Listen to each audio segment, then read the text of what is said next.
मेरे मजलिस रुफ़ा, नौजवान साथियों, आप तमाम को मेरा अस्सलाम वालेकुम रहमतुल्लाह। मेरे अजीज़ दोस्तों, मजलिस इत्तेहादुल मुस्लिमीन ने जब ये फैसला लिया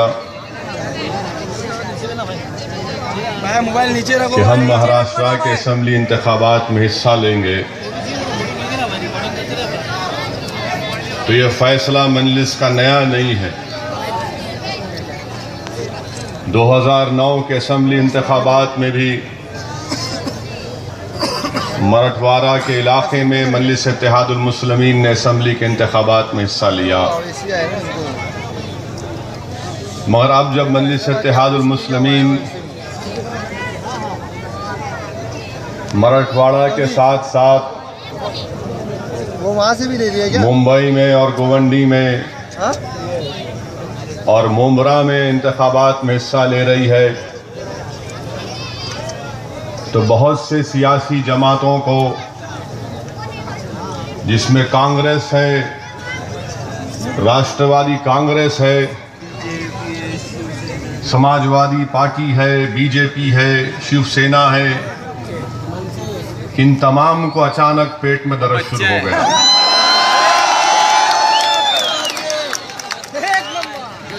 और सब के सब एक ही जबान में ये बोल रहे हैं।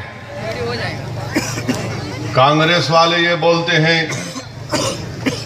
ये कम्युनल पार्टी है, कांग्रेस वाले बोलते हैं कि ये फिरका परस्ती की बात करते हैं, राष्ट्रवादी कांग्रेस के लोग बोलते हैं ये सिर्फ भड़काऊ भाषण देते हैं, समाजवादी पार्टी के लोग बोलते हैं मुल्क को बांटने की बात करते हैं,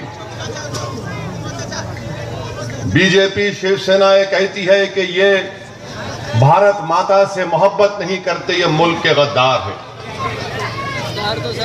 मैं इन तमाम पार्टियों से कहना चाह रहा हूं आज आपके सामने, और आज के इस जलसे से मैं इन तमाम को एक पैगाम देना चाह रहा हूं कि आपका हर इल्जाम मुझे कबूल है। थोड़ी देर के लिए आपने कहा कि मैं फिरका परस्त हूं, मैं सिर्फ मुसलमानों की बात करता हूं, आपने कहा कि हर आपका इल्जाम कबूल है, मगर मैं आज गोवंडी के इस जलसे से कांग्रेस पार्टी से, राष्ट्रवादी कांग्रेस से, बीजेपी से, शिवसेना से, समाजवादी पार्टी से चंद सवालात रखना चाहता हूं, और मैं उनसे पूछना चाहता हूं कि इन सवालात का जवाब आप आवाम में दे दो, मुझे मत दो। मैं आपके दरमियान में खड़े होकर इस बात का आपके सामने रख रहा हूं, क्या ये बात सच नहीं है कि महाराष्ट्र की आबादी 2011 के सेंसस के मुताबिक 11 करोड़ के करीब आबादी है महाराष्ट्र की, जिसमें से 1 करोड़ 50 लाख मुसलमान रहते हैं। क्या ये बात सच नहीं है? कांग्रेस के लीडरों, राष्ट्रवादी कांग्रेस, समाजवादी पार्टी, बीजेपी और शिवसेना के तमाम कायदीन, मैं तुमसे कह रहा हूं, क्या ये बात सच नहीं है कि महाराष्ट्र में मुसलमानों की 60% आबादी, मुसलमानों की 60% आबादी सतह गुर्बत से नीचे जिंदगी नहीं गुजार रही? अगर 1.5 करोड़ की आबादी यहां महाराष्ट्र में मुसलमानों की है, तो 60% मुसलमान एक दिन में 32 रुपये भी नहीं कमा सकते। क्या यह सच है या झूठ है? मुझे जवाब दो। 15 साल से तुम हुकूमत कर रहे हो, मैं हुकूमत नहीं कर रहा हूं।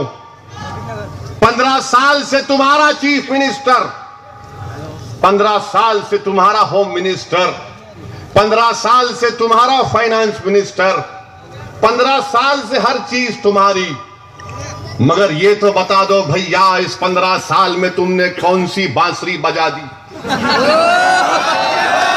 तुमने कौन सा ऐसा नया गाना तैयार किया कि 15 साल में तुम्हारी हुकूमत में हम 60% हमारी गरीबी में इजाफा हो गया। 60% Muslims living below poverty line. यह आपकी देन है या मेरी देन है? 32 रुपये दिन को कमा नहीं सकते हम लोग।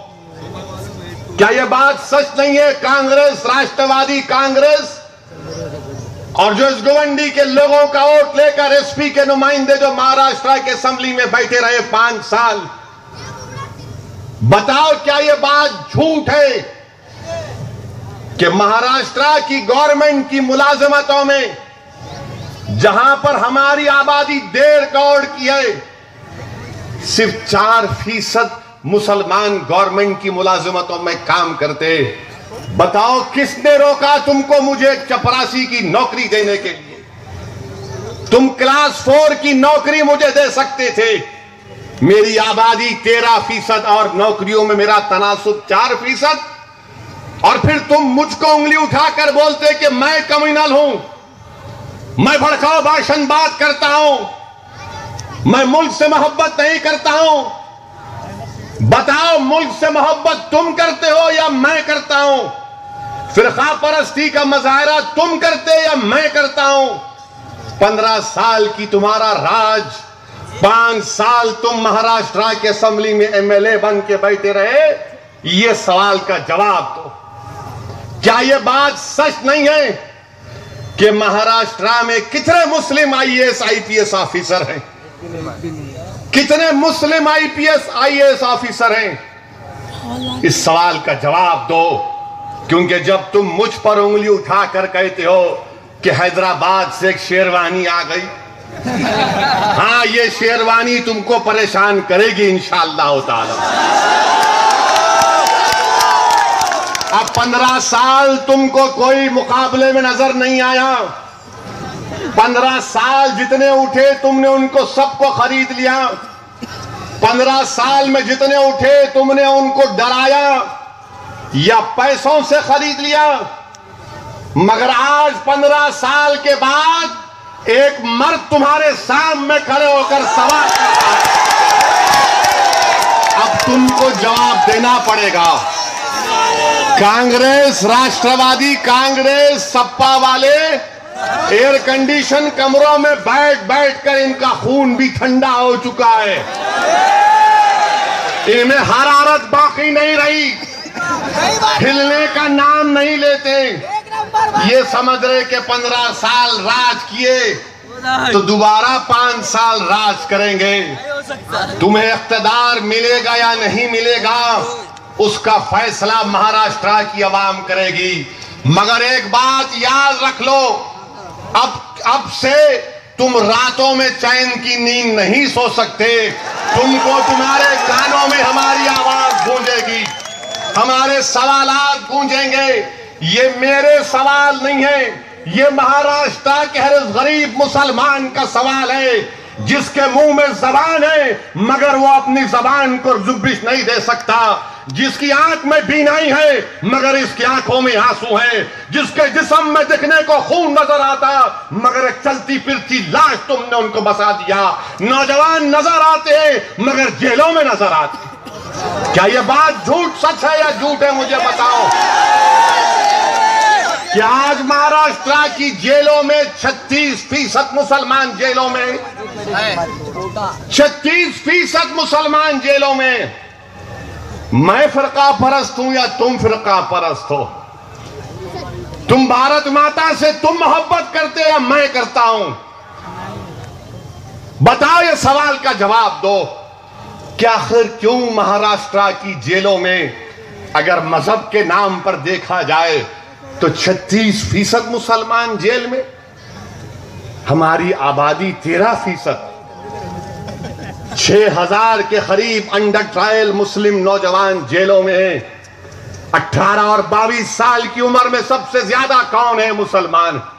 मैं फिरका परस्त, मैं भड़काऊ भाषण देता हूं, अब सुनो ये भाषण तुम मेरा।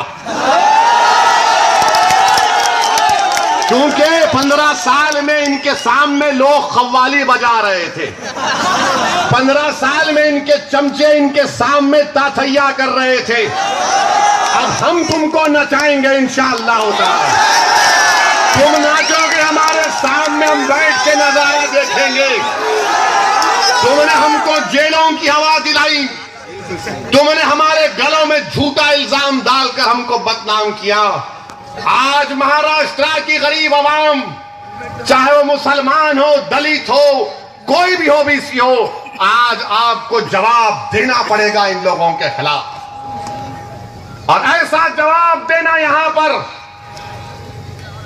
कि जब कोई रास्ते से जाएगा कांग्रेस ऑफिस के तो कहेगा हाँ ये खंडर बड़ा बुलंद था, इंशाअल्लाह ये तुम्हारी इमारतों में खंडर होने जा रहा है इंशाअल्लाह।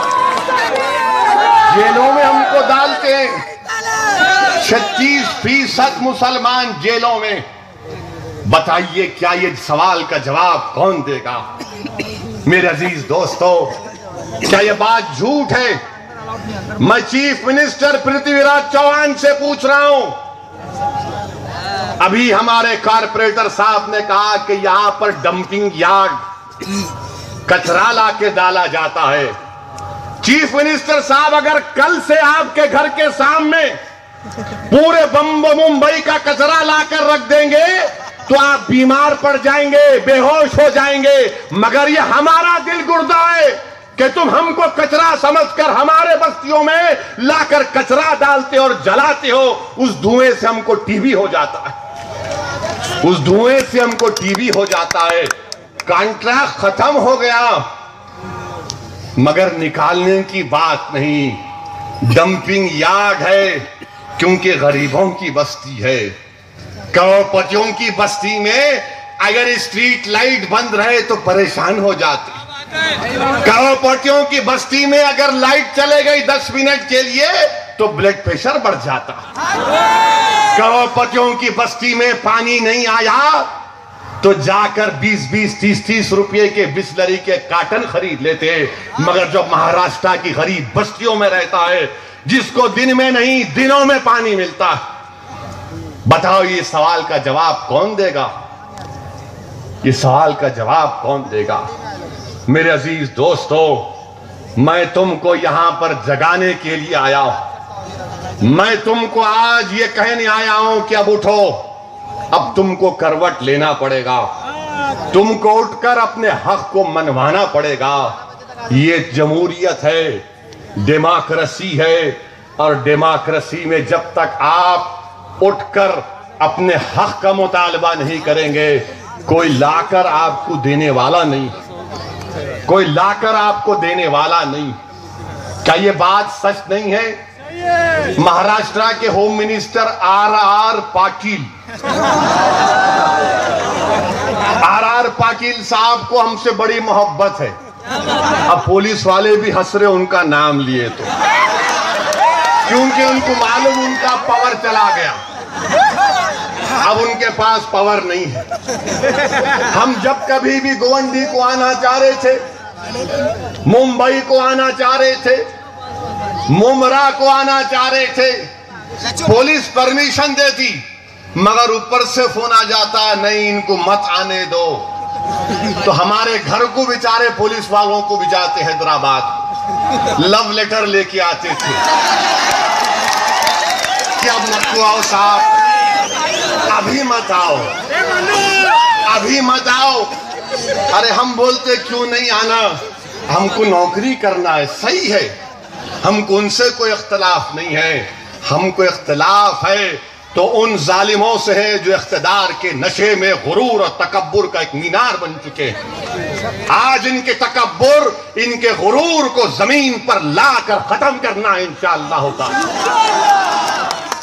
कभी आने नहीं दिए, इतना रोके, इतना रोके, इतना रोके कि अब मुंबई के लोगों ने सोचा आखिर है कौन ये, इतना क्यों रोक रहे हैं उनको। तो लोगों ने देखा कि जो हक बयान करते हैं जो सच्चाई को अवाम के सामने रखते हैं, हुकूमत घबराती है उनसे, हुकूमत डरती है उनसे। आज आप देखिए कि गरीबी की बात जब होती है, पूरे महाराष्ट्र में 33 लाख मुसलमानों के घर हैं और उस 33 लाख घरों में से 6.5 लाख घरों में राशन कार्ड नहीं है। कहां गया राशन कार्ड? फिर कौन राशन खा रहा है? किसके घर में चावल की बोरी जारी, किसके घर में केरोसिन जाना, कहां जा रहा? ये हमारी गरीबी का सबसे बड़ा सबब यह है कि हमारे पास राशन कार्ड नहीं है। मेरे अजीज दोस्तों, इन सवाल का जवाब कौन देगा?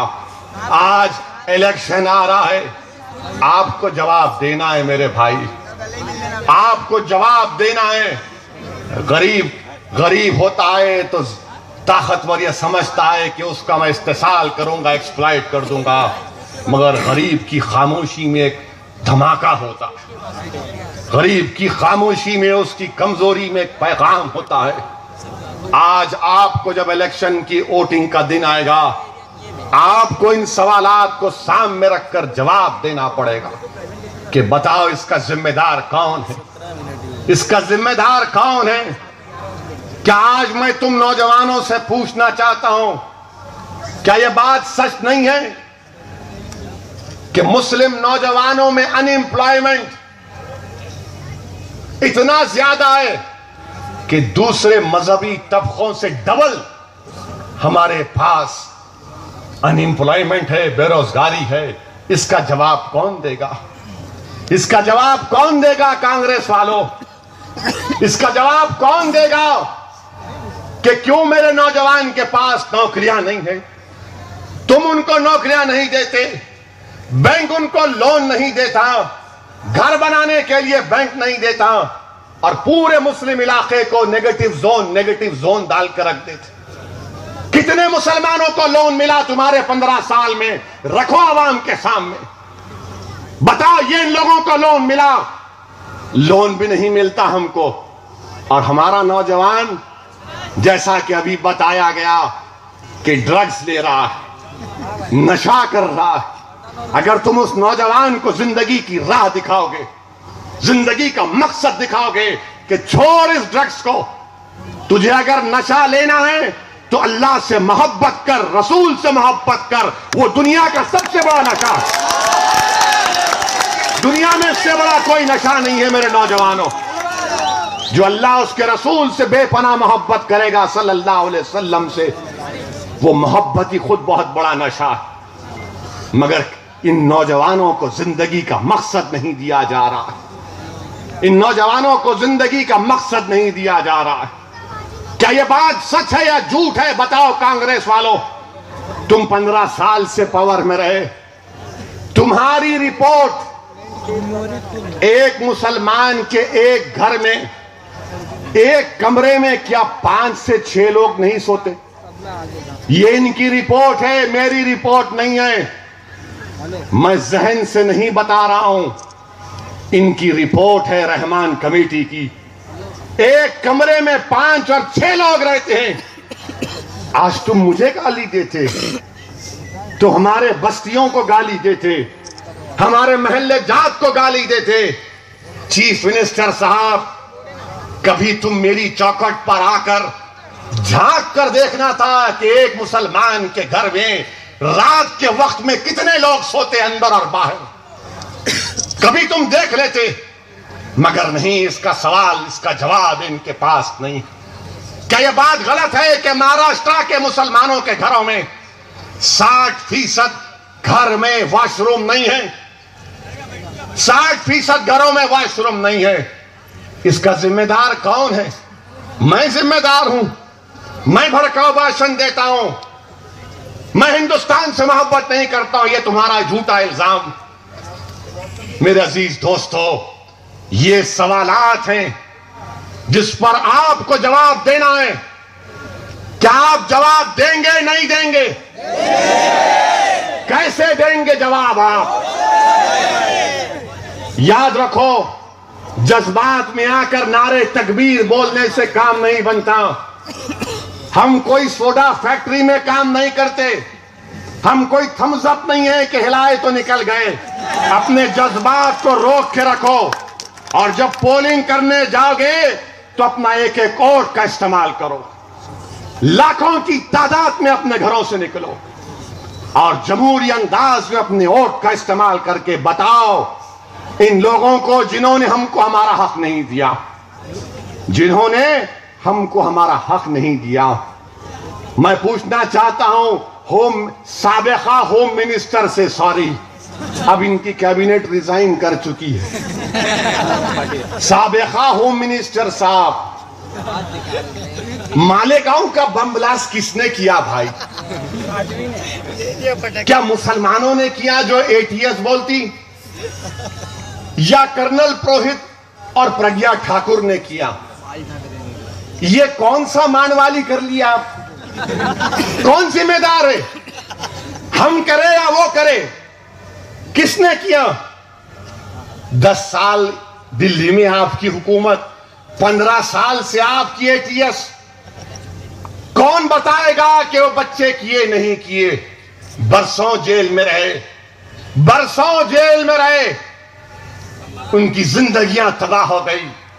महल्ले में लोग उनसे हाथ मिलाना तो दूर की बात, नजर मिलाने कतराते। तुमने जिंदगी भर उनके पेशानियों पर लिख दिया कि ये टेररिस्ट है, जबकि सारी दुनिया जानती कि हमने नहीं किया, मगर आपकी हुकूमत है। हम ये पूछना चाहते हैं, बताओ, इस सवाल का जवाब दो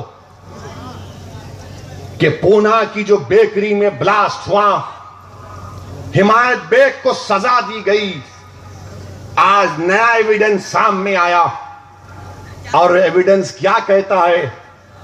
आप थोड़ी देर के लिए सोचिए कि एक नौजवान पूना से मोटरसाइकिल पर बैठता है और बैठकर औरंगाबाद 3 घंटे में आ जाता।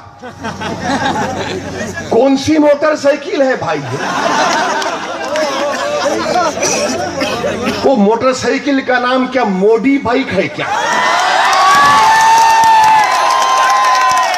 बैठे कि 3 घंटे में वैसा बैठा, उन्हें पूना में औरंगाबाद में निकल गया 3 घंटे में।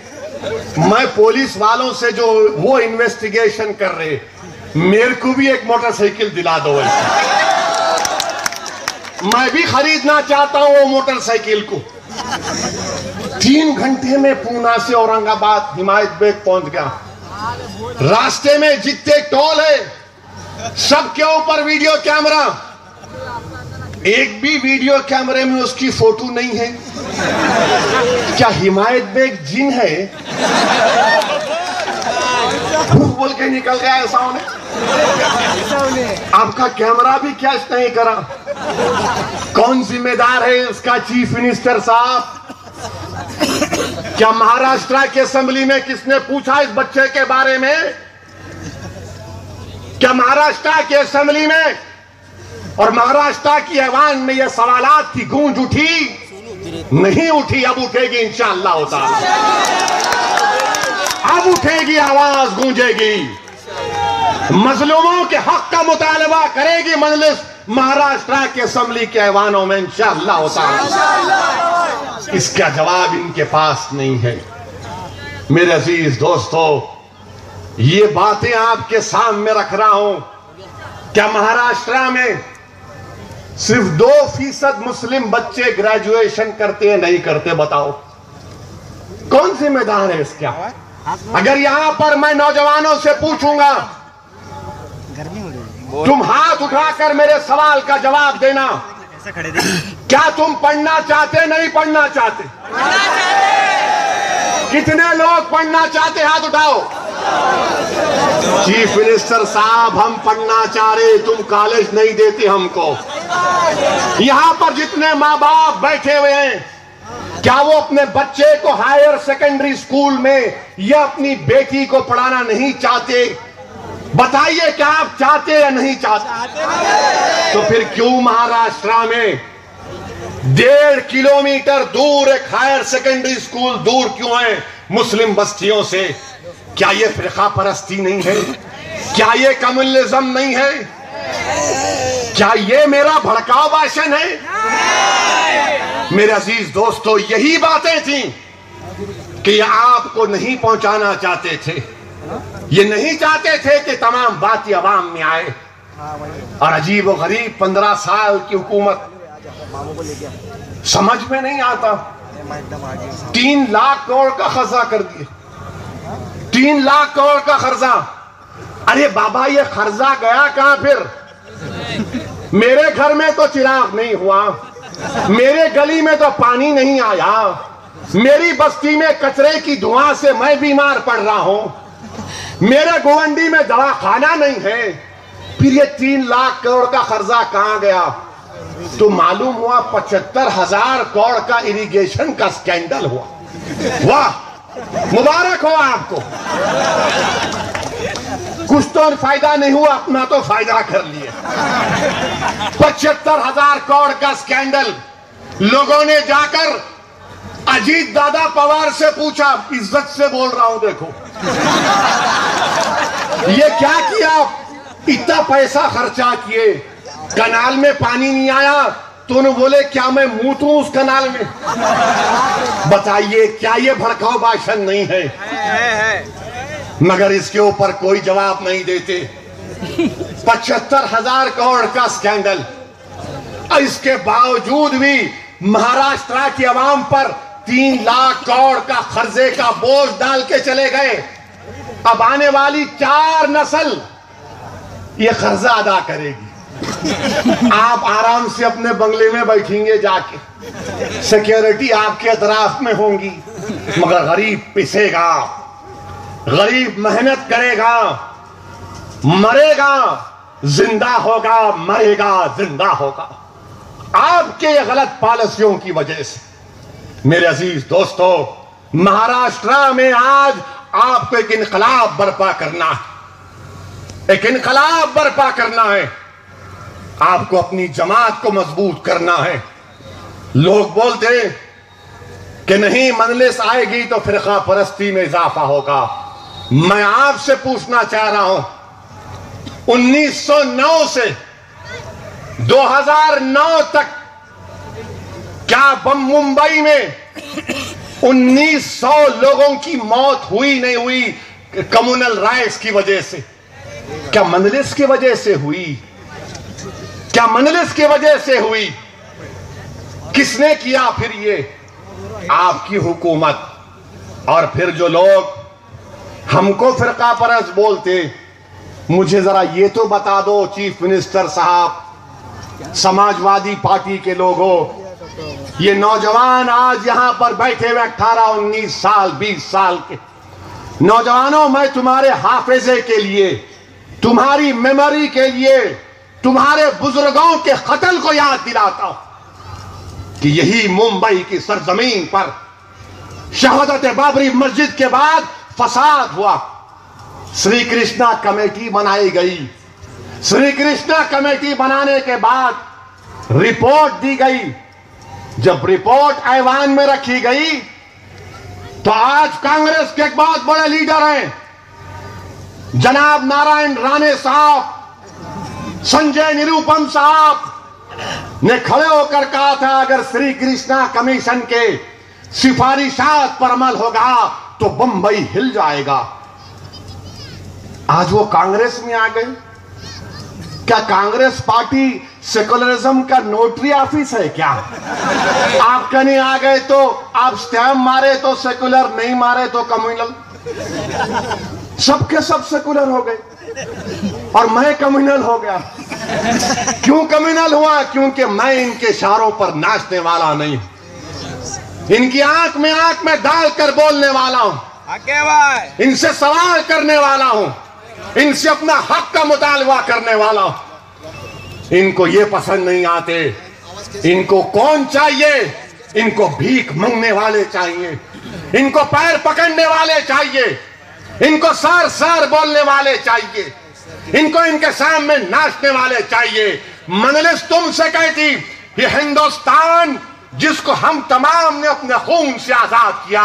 यह हिंदुस्तान किसी के बाप की जागीर नहीं है, यह हिंदुस्तान सबका है, यह हिंदुस्तान सबका है।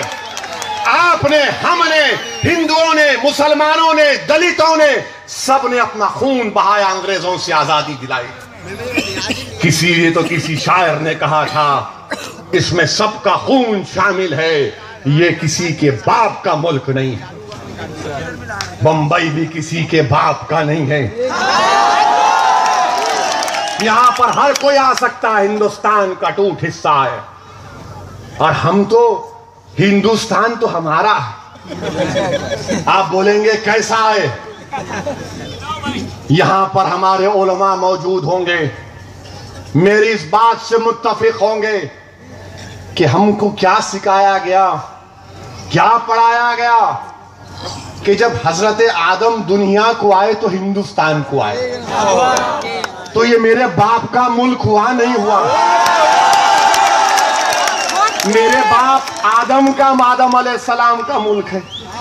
इन्हों बोलते नहीं हम किराएदार, नहीं हम किराएदार नहीं है भाई, हमारे बाप का है ये। यहीं से दुनिया का आगाज हुआ।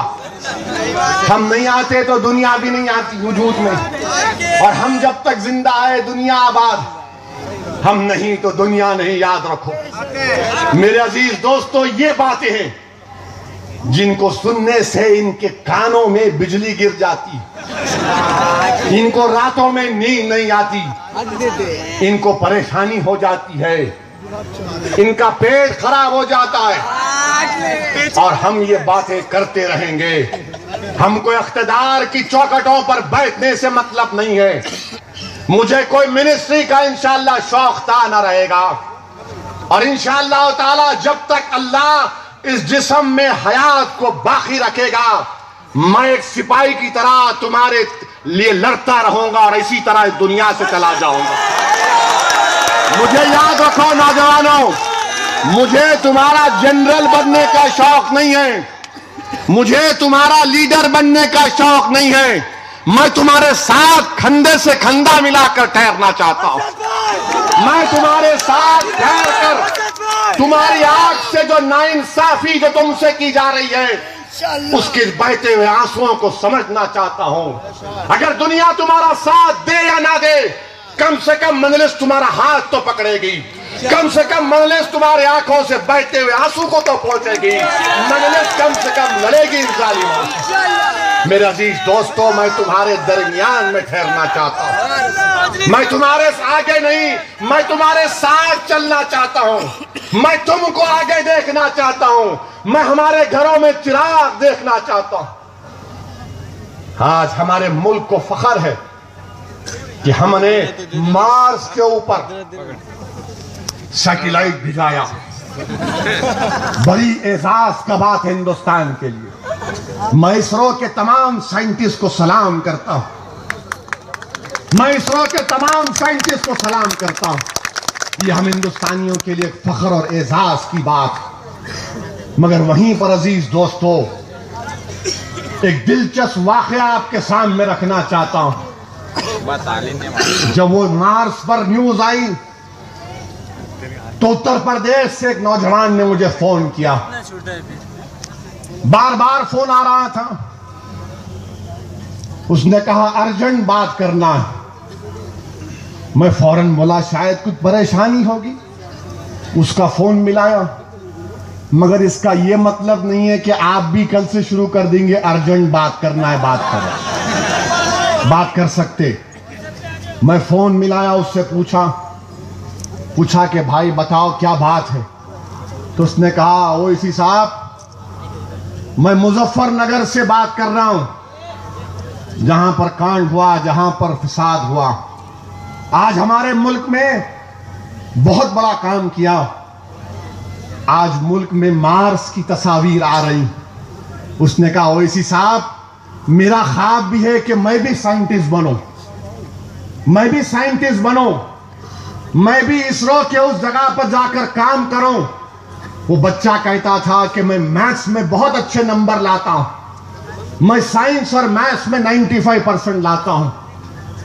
मैं साइंटिस्ट बनना चाहता हूं। मैं बड़ा खुश हुआ और मैंने उससे कहा कि बहुत अच्छा तुम्हारा इरादा है, अल्लाह तुम्हारे इस इरादे में तुमको कामयाबी देगा। उस बच्चे ने कहा कि मगर मैं नहीं बन सकता साइंटिस्ट। मैंने पूछा क्यों? तो उसने कहा ओवैसी साहब, हमारे पास मुजफ्फरनगर में जो औरतों का रेप हुआ उसमें मेरी बहन भी शामिल है। उसको हमारे गांव के 6 लोगों ने मिलकर रेप किया। मेरी बहन रातों में पुकारती है, दिन में खाना नहीं खा सकती, इसीलिए मैं उसको देखते रहता हूं। मुझे डर लगा रहता है कि कहीं ये खुदकुशी ना कर ले। देखो समाजवादी पार्टी के लोगों, तुम इस बच्चे के ख्वाब को चकनाचूर कर दिए, जिसमें काबिलियत जरूर है। अगर उसको मौका मिलेगा तो हिंदुस्तान का सबसे बड़ा साइंटिस्ट बनेगा। जो हिंदुस्तान आज 10-10 सैटेलाइट दाग सकता है। अगर काश हुकूमत करने वाले इन मुसलमानों के चेहरों को देखकर पहचानते उनको कि काबिलियत के एतबार से हम कम नहीं है, हम काबिलियत के एतबार से कम नहीं है। अगर मेरे पेट में खाना नहीं है, मेरे जिस्म पर कपड़ा नहीं है, मगर दिमाग तो अल्लाह ने मुझे इतना दिया सुभान अल्लाह, कि अगर तुम मुझे मौका दोगे तो मैं इस मुल्क को सुपर पावर बना सकता हूं। मगर तुम्हारे जुल्म की वजह से, तुम्हारे जुल्म की वजह से हमारे ख्वाब चकनाचूर हो रहे। बताओ उस बच्चे पर क्या बीतती होगी। इतना नेक ख्वाब वो देख रहा है कि मैं हिंदुस्तान का साइंटिस्ट बनना चाहता हूं, मैं भी उस तरह का एक सैटेलाइट दागना चाहता हूं, मैं इस मुल्क को सुपर पावर बनाना चाहता हूं। मगर समाजवादी पार्टी के लोगों, मुलायम सिंह यादव साहब जो बड़े फखरिया अंदाज में कहते हैं कि मैं मौलाना मुलायम हूं। मुलायम सिंह यादव साहब, हाथ जोड़ के आपसे बोल रहा हूं, हमारे मौलानाओं को बदनाम मत करो। हमारे मौलाना बड़े गैरतमंद होते हैं।